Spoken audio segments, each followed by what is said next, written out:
بسم الله الرحمن الرحيم. السلام عليكم ورحمة الله وبركاته. هاستلا فيتوريا سيمبر خايا شمال باتشوكتين شركة سدحات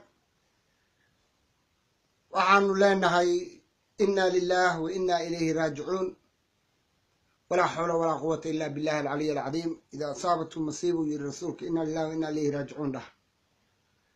وحيربان نصني معلمان نصني حسيلونتي مقدشان كتشرني وحا نصيب دراءه waxaa la yiri xaliim rajactaa caadataa qadiima muqdisho caawa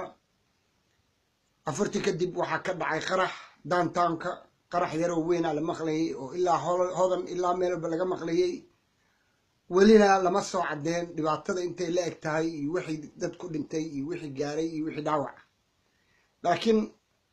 qaraxa waan cambaareynaa aad iyo aad baan uga soo horjeedaa in lagu noqdo amni daradii muqdisho uu qarax dhacay taa waxay caddeynaysaa in ay dadku muqdisho diidan yihiin ammaanka iyo nabaddu ay dhibayso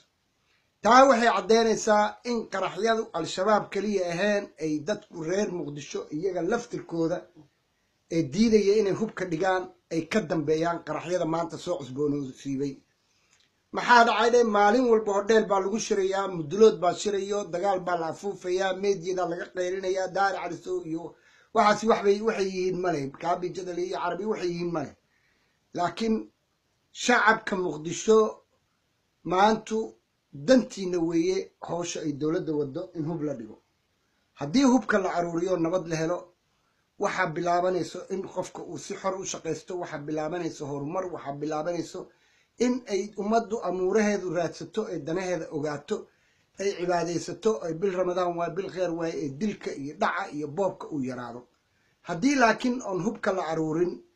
waxa ka dambeeya waxan oo dhacay weeyaan waxaa kaloo jirto oo ay soo gaartay ii sheegeen ciidamada bisha kowdeeda in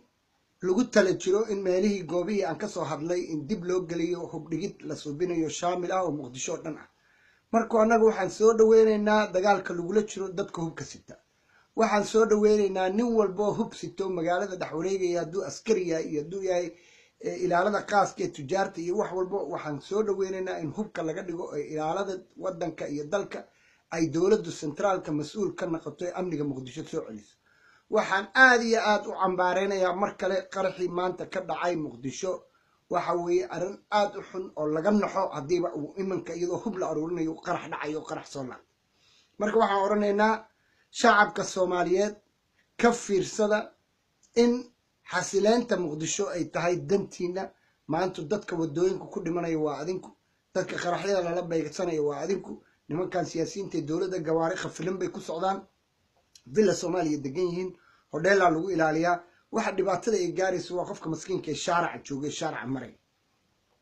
taasi aad baan uga soo horjeedaa marka soomaaliya waxaa loo baahan yahay in bandow lagu soo rogo oo si hubka si daacadnimo loo wada aruuriyo maxaa dhacay leh dee ma dhici karto in mar walba la sheego inuu qarax jiro aaway nabad sugidii aaway baliiskii aaway istikhbaaraadkii aaway shacabkii dowladda la shaqayn lahaa gaarigan isnidaaminaya la qarxinayo miyaan la arkayn miyaan la garanayn ciddii wadato ciddii ka dambeyso halkee lagu soo cabeeyey xaafadee ka yimid yaa ka dambeeyey yaa dadkan fangareeyo halkee iska soo abaabulaan intaa oo idil waa la baari karaa dadku way isgaranayaan muqdisho marka waxaan odhanayaa maanta caawa ay ramadaan tahay aad iyo aad baan uga soo horjeedaa aad iyo aad baan uga xumahay in maantu qarax dhacay in haddana dab la afuufayo oo la rabo in la dagaalamo marka waxa weeyaan waxaan soo dhaweynaynaa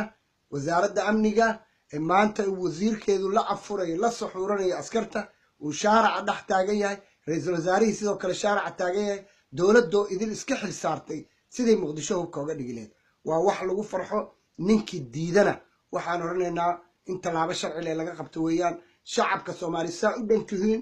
qofkaad garanaysiinee hub guriga ku haysta soo sheega soo tilmaama dowladda la shaqeeya dowladda la sheegaya waa shacabka ha laisku duubto amniga waa wax muhiim ah waa wax adinku mas-uuli aad ka tihiin maxaa dhacay dheh dee ninka muslimka ah markuu munkar iyo facshar arko waa inuu ka hadlaa waa inuu gacan ula tagaa ama waa inuu ka tagaa maadaamaad meeshaad joogtiin waddankaa waa waddanka waa la wada leeyahay waddankaa ilaaliya waxa dhibaatadu maanta haysato waa shacabka muqdisho joogo hadday barakacyaal yihiin hadday yihiin dad shaqaale caadiya hadday yihiin tujaarta muqdisho hadday yihiin kuwa caasiyada wado hadday yihiin kuwa wadooyinka wax ku iibinayo marka dhibaatadu soomaalo idil bay haysataa caasimaddu waa in si degdeg ah wax looga qabtaa amnigeeda aniga soo jeedinaya marka maanta la socda xamar qarax weyn baa ka dhacay oo weli lama soo sheegin wixii kale waa leela soo hadlayaan waa furay waxa la yidhi hadduu qarax ka dhacay taasina waa waxaan loo adkeysan karin ilaahayow naga qabo dadkan cadowga ummadda ah ilaahayow naga qabo dadkan waa cadowga ummadda muslimka ah ee bisha ramadaan qarxinayo marka waxaan leeyahay aad baan uga xumahay inna lillahi wa inna ilayhi raajicuun intii wax ku naqatayna allaha caafiyo intii dhimintana jannat firdaws allah geeyaan leeyahay marka shacabka Soomaaliyeed isku duubta u hogaansanaada dawladda iska dhiga hubkan quranka ee caasimada joogtiin hub uma baahnidin hasta la Victoria sempre qaqaash mac salaam